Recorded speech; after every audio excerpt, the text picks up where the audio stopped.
ಚಿತ್ರರಂಗದ ಸ್ಥಿತಿಗತಿ ನೋಡಿದ್ರೆ ತುಂಬ ಲೋ ಇದೆ. ಅಂದರೆ ದೊಡ್ಡ ಸ್ಟಾರ್ಗಳ ಸಿನಿಮಾಗಳು ಥಿಯೇಟ್ರಿಗೆ ಬ್ಯಾಕ್ ಟು ಬ್ಯಾಕ್ ಬರ್ತಾ ಇಲ್ಲ. ಹೊಸಬ್ರ ಸಿನಿಮಾಗಳು ನೋಡೋದಕ್ಕೆ ಜನ ಅಕ್ಸೆಪ್ಟ್ ಮಾಡ್ಕೊಳ್ಳೋಕೆ ರೆಡಿ ಇಲ್ಲ. ಒಳ್ಳೊಳ್ಳೆ ಬಾಕ್ಸ್ ಆಫೀಸ್ ಕಲೆಕ್ಷನ್ ಆಗ್ತಾ ಇಲ್ಲ.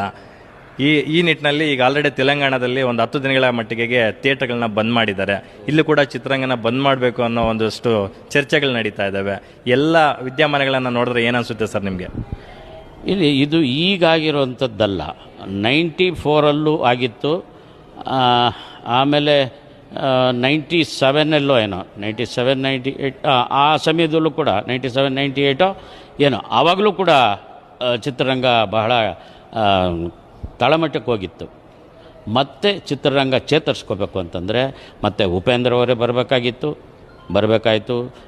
ನಮ್ಮ ದರ್ಶನ್ ಅವರು, ಸುದೀಪು ಇವರೇ ಬರಬೇಕಾಯಿತು. ಶಿವರಾಜ್ಕುಮಾರ್ ಅವರು ಬಂದು ಮತ್ತೆ ಚಿತ್ರರಂಗವನ್ನು ಒಂದು ಒಳ್ಳೆ ಮಟ್ಟಕ್ಕೆ ತಂದು ನಿಲ್ಲಿಸಿದ್ದಾರೆ.